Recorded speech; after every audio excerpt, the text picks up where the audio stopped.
Yo, what's up guys? Right now we're taking a look at this free-to-play fast-paced FPS called Shatterline. I've been playing this game for the last month and we're looking at some big potential here. There's a lot to get into, like my experience, the gameplay, the player count, this being an early access game, and there's even a roguelike game mode.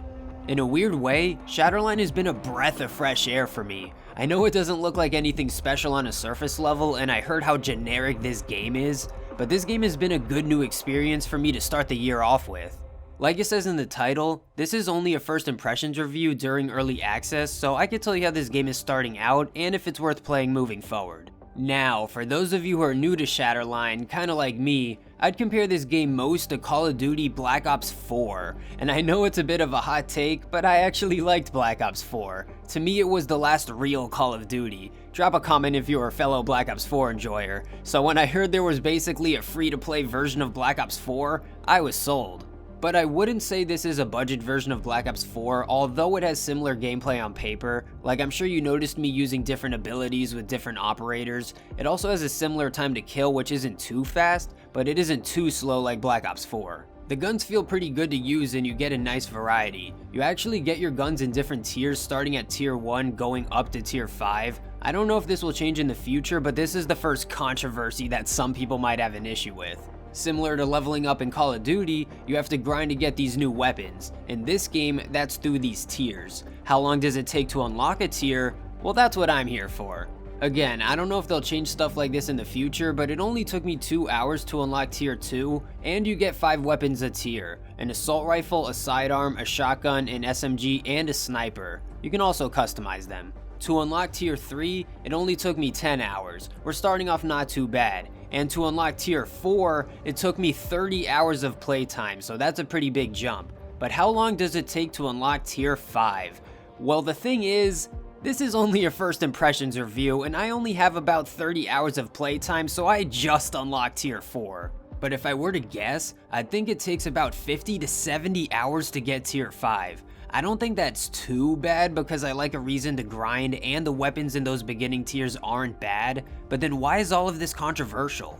Well, I guess imagine the scenario where a player with 100 hours and a max tier 5 weapon going against someone with a tier 1 or 2 weapon. At the end of the day, it usually comes down to skill, but that player with more playtime does have an advantage over the newer player. But it's not as bad as you think. The weapon balance seems alright for having different tiers. That, or I haven't been wrecked by enough pros, but I think the advantage comes more from the operators. You can level up each operator and they get little upgrades as you level them up, usually something like decreasing cooldowns or getting more ammo for your abilities. On top of that, you can get different variants for your guns that give them a bonus. So if you combine all of this, a veteran player should statistically beat the newer player, and I think how you feel about this depends on your approach. And to be fair, this game is free and the store and microtransactions aren't cancer, so I give this game a pass. I mostly look at it as replayability and a reason to grind. This game has a pretty good pace with the progression. These first 30 hours feel like I unlocked a fair amount of stuff and I never felt like I was underpowered. There were games where I got wrecked, but not because of my weapon, I just got outskilled. And I'm a fan of pretty much every gun I used. All of the assault rifles are good and probably my favorite type of weapon. The SMGs can be really fun and good on certain types of maps and game modes. The shotguns can be downright disgusting if used correctly. Same with the snipers, which I haven't used as much. And the sidearms do their job. That shotgun pistol is pretty damn cool. You level up these guns just by using them, and it's worth using all of them to get to the next tier faster. It's also fun combining different weapons with different operators because they get a bonus for using certain weapons. So far, my favorite operators are the ones that heal or help the team like Orbit, Pill, and Malva, but the more offensive ones like Strix and Mongoose are cool too, and just like Black Ops 4, the operators can get in the way of the gameplay sometimes, but I don't think it's that bad in this game. I remember it being more annoying in Black Ops 4 and a lot of cheap deaths, but the gameplay and abilities seem more balanced in this game. There will be a bullshit death here and there, like the ultimate abilities can be really helpful or devastating, but your accuracy and game knowledge is the most important thing at the end of the day. Like, everyone is able to revive teammates, but certain operators do it better than others. And you better get used to the fast-paced movement, things like sliding, and I think you're forced to sprint in this game, unless it's a setting. It's things like this that'll take you far compared to someone just having a better weapon than you. Plus the matchmaking seems okay. I haven't been wrecked too many times, and even when I did, I would still do alright while my team got wrecked. Some players can dictate certain lobbies, but it's not that common and maybe depends on what time you play and the game mode, but it does happen. Escort is probably the most popular game mode and is more likely to have these type of players, but it's definitely one of the best game modes too. Similar to Payload in Team Fortress 2 and Overwatch, it's also a great way to level up your weapons if you have a nice and long game. There's potential for some crazy games in this game mode.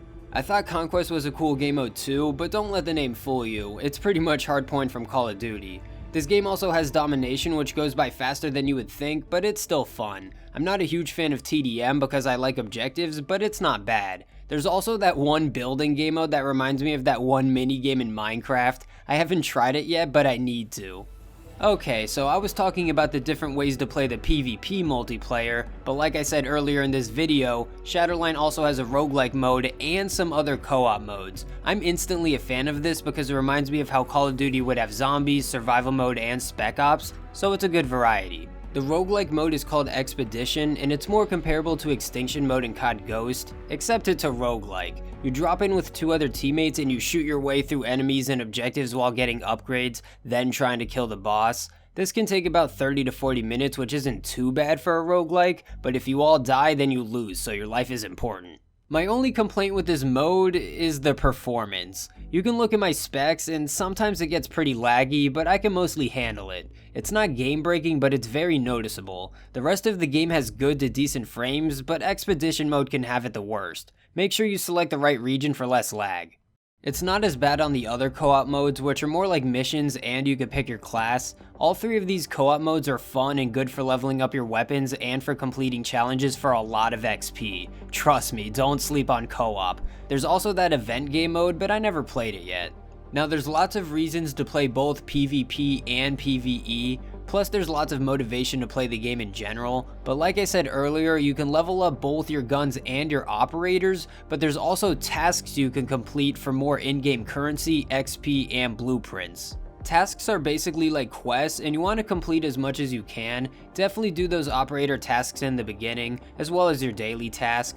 You unlock that white currency, which you can use to buy guns and attachments. On top of getting that currency and XP to level up, you can get blueprints, which gets you badass variants for your weapons. Right now it costs 300 blueprints to unlock a random variant, and these are the coolest guns in the game with a helpful bonus for every variant. This is a good slow progression that feels rewarding every time you craft a new variant.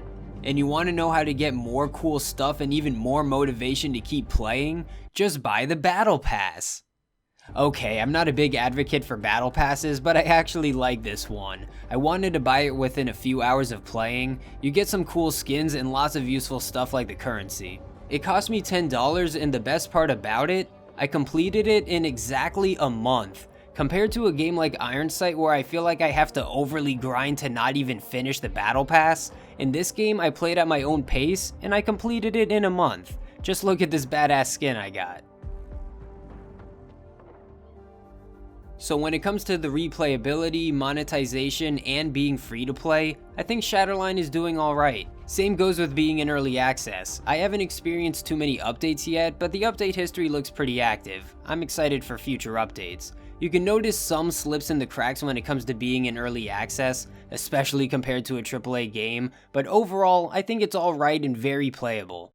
I don't know if it's an optimization thing or if it's time to upgrade the PC, but it can just run a bit better. I still think the fun factor and potential keeps me playing. There's way more pros than cons. Like, I didn't even get into how cool the maps are and that you can kick these boxes around to get to different areas and to kill people.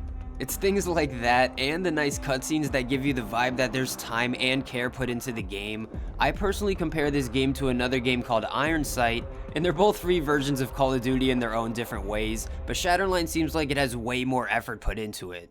It even has the players to show for that. Not a whole lot more, but still double the player count. This game only came out back in September of 2022, and it seems like there was a lot of attention for Shatterline, but kinda like Splitgate, most of the players left after a little bit. I'm sure there's some history I don't know about, but even with the current player base, the game still feels playable and not dead. The queues aren't that bad considering all the different ways to play the game, and if it means anything, Shatterline is made by an independent studio in Ukraine? Man, I don't know what war is like, but I don't mind being patient for an update while the developers are trying to survive. But hey, speaking of updates, they finally added profiles as I'm making this video, so we can quickly take a look at my profile, even though some things are missing. These are the type of things that get me excited for updates and whenever they fully release the game. Other than that, I just think Shatterline is worth playing. The gameplay and guns are really satisfying, there's lots of replayability, lots of ways to play the game, and it's free. As long as you can run it, why not give it a shot? If you like hero shooters or specifically Black Ops 4, then I bet you'll like this game. Shatterline has been my favorite game recently and checks a lot of boxes for me. I want to see the progression and future of this game. It's how I used to feel about Iron Sight, but I think it'll go better this time. There's a lot more foundation to work with and simply a fun game. Yes, it's in early access right now, but it looks promising. Plus, I think they plan on adding this game to console one day, and if they do that, I hope it brings in a ton of new players like when Splitgate went to console. This game is worth keeping an eye on, and I know I'll make another video on it when I get 100 hours or something. If it doesn't look ready enough for you to play now, I'm sure it'll be ready enough by then. They planned on keeping this game in early access longer than intended just to make sure the game is more updated and ready for launch. Hopefully this video isn't too outdated by the time you watch it, but I'm sure a lot of the things I said still apply. If not, then we can all look back at when this game was in early access. But make sure you check out Shatterline, one of the most underrated free-to-play shooters on Steam. I used to say the same thing about Iron Sight, but I think Shatterline is taking over that title. I know I'm still in the honeymoon phase at 30 hours, but I can just feel it. Leave a like if you enjoyed the video or found it helpful. It's fun showing you guys new games and telling you about my experience with some useful information. Make sure you subscribe if you like how I run the channel. I don't upload too much, so I'll happily just pop up in your subfeed every now and then. Drop a comment telling me what you think of Shatterline. Does it look like a generic Black Ops 4 ripoff, or does it look like a fun, fast-paced breath of fresh air like it did for me? Let me know. Also, how did this video look? I got all my footage from the Xbox app on my PC because it was convenient, but it didn't seem to look too bad. Let me know if I fucked up. But you can check on the screen for another video to keep this party going. You have no idea how much it means to me that you made it this far. You are literally a top percentage viewer. And I'm sure this is just the start of my long journey with Shatterline, and hopefully you'll join me. Peace.